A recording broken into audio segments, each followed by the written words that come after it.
Donald Trump अपने बड़बोलेपन के लिए जाने जाते हैं। वो इस तरह के स्टेटमेंट्स पहले भी देते रहे हैं, कोई नई बात नहीं है।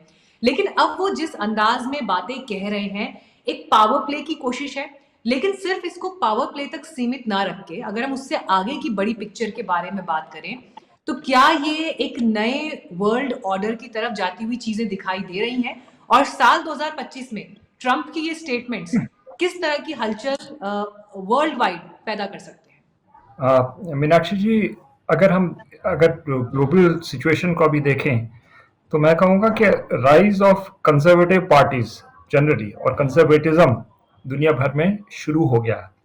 और उसका सबसे बड़ा जो उदाहरण है वो डोनाल्ड ट्रंप की जो वापसी हुई है। अब इसके इंटरनेशनल इम्पैक्ट होंगे। मुझे लगता है कि हमें आइसोलेट करके नहीं देखना जो डोनाल्ड ट्रंप का फिनोमिना है या ट्रंपिज्म जिसको कहते हैं, ये दुनिया भर में लग रहा है कि ये फैलना शुरू हुआ है। ट्रंपिज्म के पहले विक्टिम मुझे लगते हैं वो जस्टिन ट्रूडो कनाडा में, और इसके बाद अगर हम देखें इनके जो सलाहकार हैं या ऑफिशियल्स हैं जैसे एलोन मस्क हैं, उन्होंने ब्रिटेन के प्रधानमंत्री को भी अटैक किया है, ये ग्रूमिंग बॉयज या ये जो कंट्रोवर्सी चल रही है। और शोल्स जर्मनी के, उनको भी अटैक किया गया है। हंगरी के विक्टर ओरबान जो गेस्ट रहे हैं, जो अगेन कंजर्वेटिव थॉट प्रोसेस के प्रतीक हैं। तो मुझे लग रहा है कि ये एक स्नोबॉलिंग इफेक्ट हो रहा है। और हमें जो हमने कनाडा में अभी देखा है मीनाक्षी जी, ये आइसोलेशन में हमें नहीं देखना, एक प्रोसेस में देखना है।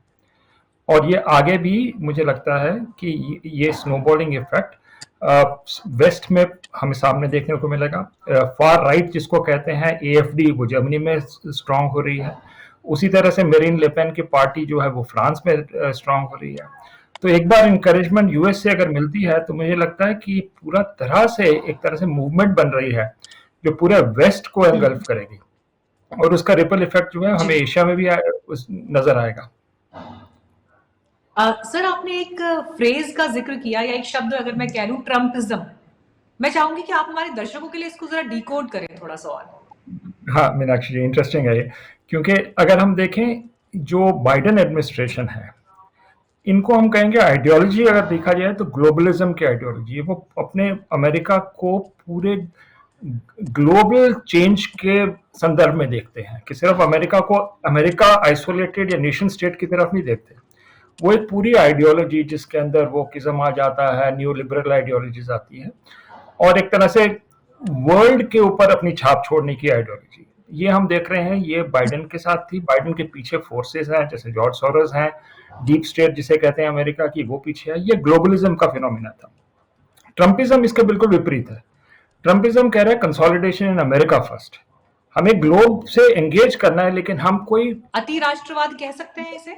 आप कह सकते हैं अति राष्ट्रवाद, लेकिन मुझे लग रहा है कि अभी तक एग्जैक्ट वर्ड शायद हमें खोजना पड़ेगा कि एग्जैक्टली हम इसको क्या कहेंगे, क्योंकि ये नया फिनोमिना एक सामने आ रहा है। कंसोलिडेशन, अमेरिका फर्स्ट की जो बात हो रही है, ये आइसोलेशनिस्ट नहीं है। अमेरिका की ट्रेडिशन रही है कि आइसोलेशनिस्ट, ये एंगेज करेंगे दुनिया को, लेकिन ग्लोबली उन्होंने का ये ऑब्जेक्टिव नहीं है कि एक तरह से पूरे विश्व को बदल देंगे अपनी छवि में। जो जो बाइडेन ओबामा इनकी जो सोच थी उसके विपरीत है। तो ट्रंपिज्म और ग्लोबलिज्म के बीच में एक तरह से बहुत बड़ी दरार है। तो अब ये नया फिनोमेना हम देखेंगे, इसको कैसे अनफोल्ड होता है। जैसे मैंने कहा, शायद कनाडा पहला विक्टिम है इसमें, और आगे देखते हैं क्या होता है। जनरल कुलकर्णी, पनामा नहर और ग्रीनलैंड पर कंट्रोल के लिए डोनाल्ड ट्रंप जब सैन्य कार्यवाही तक की बात कह देते हैं और ये भी कह देते हैं कि जरूरत पड़ी तो सैन्य कार्यवाही से इनकार नहीं किया जा सकता, हम अमूमन जब बात करते हैं वर्ल्ड ऑर्डर की तो चाइना को हम ये विस्तारवादी अप्रोच और विस्तारवादी तरीके से बात करने के लिए उनके डिप्लोमेटिक स्टैंड से लेकर उनके एक्शंस में ये चीज हम देखते हैं। लेकिन अमेरिका में अब डोनाल्ड ट्रंप प्रेसिडेंट इलेक्ट अभी तो गद्दी पर भी नहीं बैठे हैं, लेकिन उससे पहले जिस अंदाज में वो सारी बातें कह रहे हैं, सिर्फ पॉपुलैरिटी बटोरने की तो कोशिश नहीं है या वर्ल्ड हेडलाइंस बटोरने की कोशिश नहीं है, लेकिन अगर इन बातों में मैं कह रही हूँ 20-30% भी अगर सच है या एक इंटेंट टू फॉलो है, तो इसको दुनिया को किस नजर से देखना चाहिए? देखिएगा मीनाक्षी जी, जिस प्रकार से मैं कहूंगा कि ट्रंप ने एक उसका अपना अंदाज और वो भी प्रेसिडेंसी आने से पहले। Means he set the cat amongst the pigeons, और पूरे विश्व भर में एक तहलका मचा दिया कि ट्रंप आ रहा है, and that MAGA moment, make America great again. अब make America great again is a very good thing. अब कितना great, it is already a $24 trillion economy, it has a per capita GDP of $80,000, हम $2,500 में है, China $13,000 में है। मतलब now if you are looking at making America great again, obviously उनका ये कहना है कि कहीं ना कहीं पे विद इन अमेरिका ऑल्सो एक तरीके से कश्मकश चल रही है between, you can say, Democrats and the liberals. जैसे कह रहे थे मेरे को panelist also, until and unless there is no in between। अब imagine a statement being made, अगर कहीं और किया जाता तो शायद, पर इन्होंने मजाक मजाक में कह दिया कि well Canada can become the 51st state and I will make Trudeau the first governor of Canada as the 51st state of the United States। इसका क्या मतलब?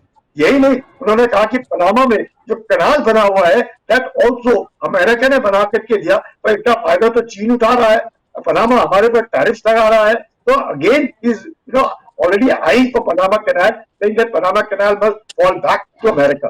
तो इस तरह की जब बातें होती हैं, एक साफ दर्शाता है कि अमेरिका जो है, जो प्रोटेक्शनिस्ट लोग कहते थे कि हम अमेरिका से ट्रेड करेंगे, लो डेवलप कंट्री है, डेवलपिंग कंट्री है, कहीं ना कहीं कंसेशन मिलेंगे। कंसेशन तो छोड़ो, वो तो 25% टैरिफ लगाने की बात करें कि जब तक आप मेरा सामान नहीं लेंगे मैं आपका सामान नहीं लूंगा, वन वे ट्रेड नहीं होगा। Not only this, he has also told the European Union and the NATO countries are part of that, until unless you spend 2% of your GDP in protecting the NATO, don't think you can fire the gun from my shoulder। So America is now getting assertive and saying that okay, आप लोग सारे के सारे विश्व में खुशियां मना रहे हैं और ये improving your standard of living at the cost of America, the Americans must feel so। The Americans must feel so। America में तो वो नहीं हो रहा है, उनको ऐसे लगता है, उनको ऐसे लग रहा है कि अमेरिका में जी नहीं हो रहा है। Even though the per hour they may be getting $14 per hour, that is a different story. But उनको ये ऐसे लगता है कि कहीं ना कहीं जो जॉब्स है, कहीं ना कहीं जो अमेरिका में फैक्ट्रीज होती थी, कहीं ना कहीं जो अमेरिका में अभी भी of course the niche things are still over there. पर आप देखिएगा जब आप सुपर कंडक्टर की बात करते हैं तो 2.5 3.5 नैनोमीटर का कौन बना रहे हैं चिप? ताइवान बना रहा है। और अमेरिका कोशिश जी कर रहा है, पर अमेरिका ने उसको आउटसोर्स कर रखा है। तो चाइना में जाकर के अभी कोशिश चाइना कर रही है, तो उनको लग रहा है नहीं नहीं कि हावे जो है उन्होंने कहीं चिप में कुछ डाल रखा है तो हमारा फाइन हो रहा है। तो कहीं ना कहीं पे अमेरिका को he has given a hope, he has given the whites in America a hope that yes, we will make America great again। Don't think that America can be bought by anybody or sold to anybody or any for that matter। गिर भी रहेगा America किसी के में, चाहे वो चीन हो, चाहे रूस हो, या कोई भी ताकत हो विश्व भर में अमेरिका के सामने खड़ी नहीं हो सकती। तो ये जो देखते हैं, ये जी जो बातचीत है, इससे साफ दर्शाता है कि आप देखें यूक्रेन और रूस के बीच की लड़ाई, आप देखिए इसराइल और Gaza, Israel Hezbollah, Israel Houthi, Israel Iran, Israel Syria, क्या हो गया। मतलब एक तरीके से साइकोलॉजिकली जो है, जो दुश्मन जो माने जाते थे, उनमें उनका जो मोराल है उस पर जरूर असर पड़ा है और उनका मोराल लो हुआ है।